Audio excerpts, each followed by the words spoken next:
Hey, what's up, everyone? Welcome back to Hassan's Hits. If you have not already subscribed, can you please hit that subscribe button? And if you have already subscribed, thank you for the support. If you're still out there supporting Jayson Tatum and Jaylen Brown, according to Kendrick Perkins, you are soft. Now, this is according to Kendrick Perkins.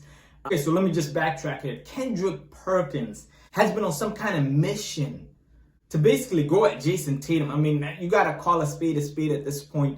He is literally going against Jayson Tatum, time and time again. And then, going into this season, he has made it his priority, his job, basically, to break up the Jays. Pointing out the fact that they can't play together, it just is not going to work. You need to trade one of these guys. For whatever reason, he feels as though, Jaylen Brown having a great game. Now he has to mention Jayson Tatum didn't have such a great game. They won the game by 25 points. They blew the doors off the Knicks. What is there to complain about? You have this situation.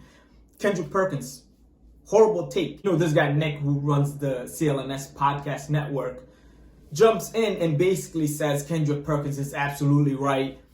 Fans can't take, players getting critiqued. Basically reiterates what Kendrick Perkins is saying, that Jayson Tatum and Jaylen Brown can't play together. Okay, so let's go over why this is a horrible take.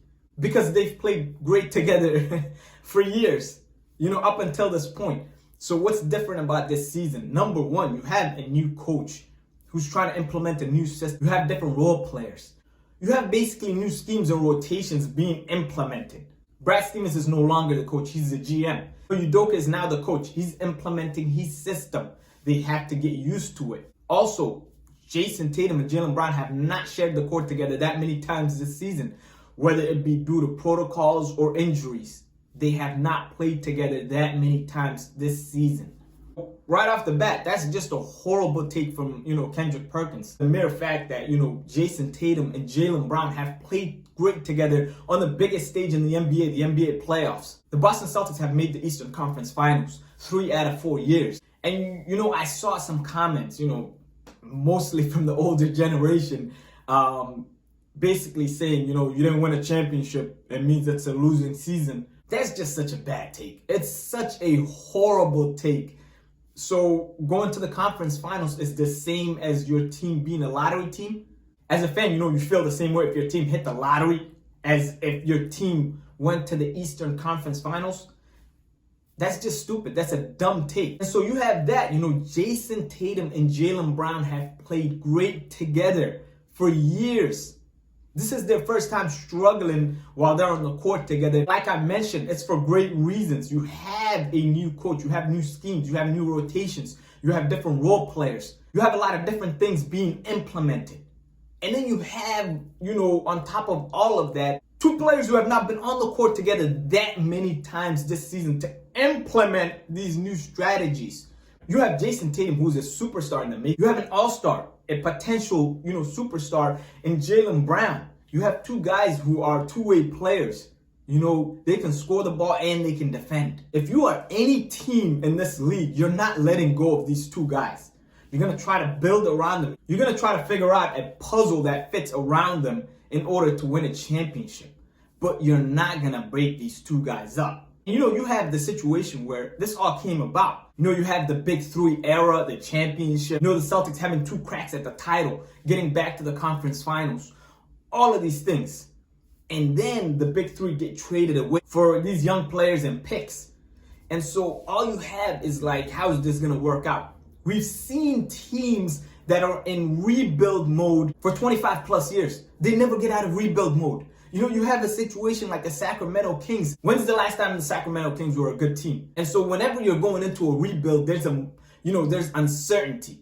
You don't know the players you're going to get, and you don't know if those players are going to be able to lead the team, to success.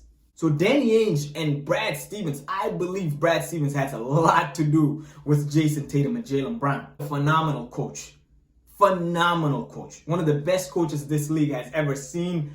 And if he wanted to continue, he could be a legendary coach. We all know that. Draft Jaylen and Jayson, and it's off to the races.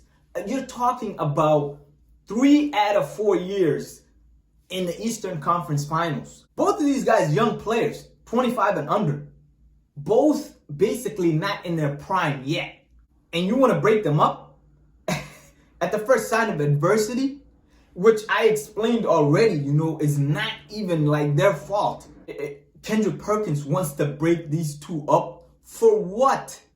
You had uncertainty, and the Celtics drafted these two guys who have, like I said, potential all-time greatness in them, who have led the team to 3 out of 4 Eastern Conference Finals. And you want to break that up?